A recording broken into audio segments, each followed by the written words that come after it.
Well, if Tamara's going to be covering up her crimes by threatening to give children lobotomies, I don't think she should be working as a healthcare professional. I thought all she was like a nurse or something. I don't even think she's a real doctor. If you see these things in my ears, you'll probably hear some squeaking in the background, and it doesn't stop it as long as the wind is blowing. So they don't oil this windmill thing that spins around, and it's like makes this horrible noise all day. It makes me want to move to another residence. So that's if you see like little pieces of cloth in my ear, that's what that's all about.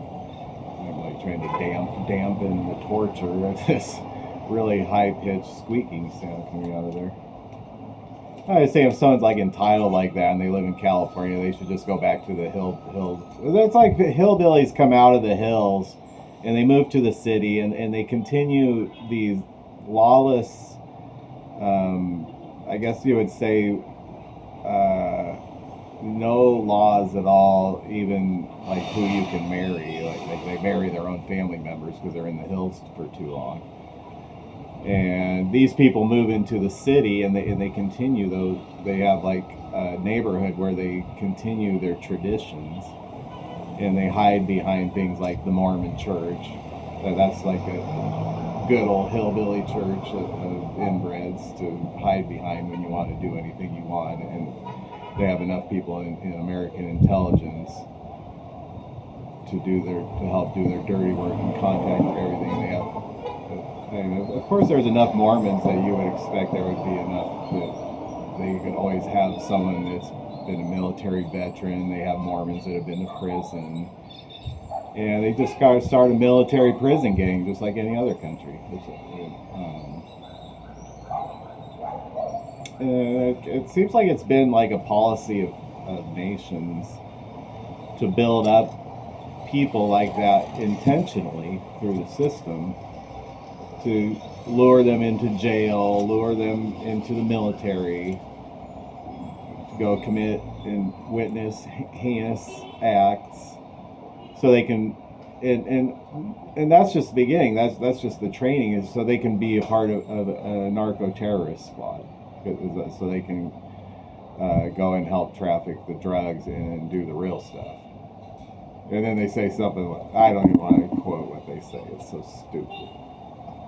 I'm not even going to like shed too much light on the weird stuff they say, because I don't want to be thinking about their little sayings. I like to focus on my own religion, Islam.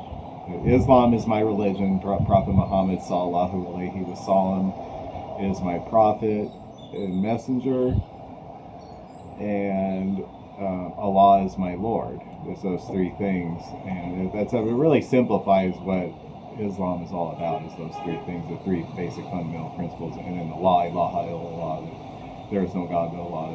We sing aloud Allah and worship Muhammad sallallahu alaihi wasallam is the last messenger, and the rest of it's just like reading. Like people don't like to sit and read anymore, but if you don't like to read, you're not going to even get anything out of Islam, because it's like reading the directions of a game. Like you would get a board game and you didn't, let's just start playing the game. I don't want to read the directions. And then later you read the directions and you notice that you weren't doing it right or something. But that's kind of how Islam is. It's like, I want to be a Muslim, but if you don't want to sit and read the directions in like thousands of ahadith and devote your life to scholarly endeavor in your religion, like it says that we should be Rabbanian,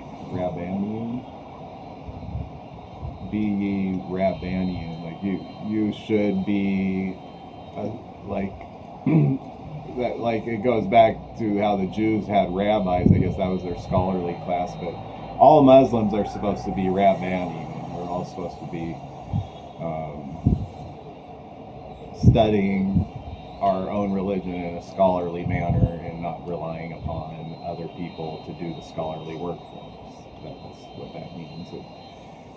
And that's like a sheikh might be gifted enough to be like in a higher status of scholarly endeavor, but that doesn't mean that person is always going to be above it. Like Allah guides whom He will, so anyone could pick up the books and eventually become a scholar. It just depends on how much hikmah and ilm, how much wisdom Allah gives that person. It doesn't have anything to do with race, nation. It just has to do if you want to sit there and read the books, and then if Allah guides you to understand them in the way that they are intended to be understood.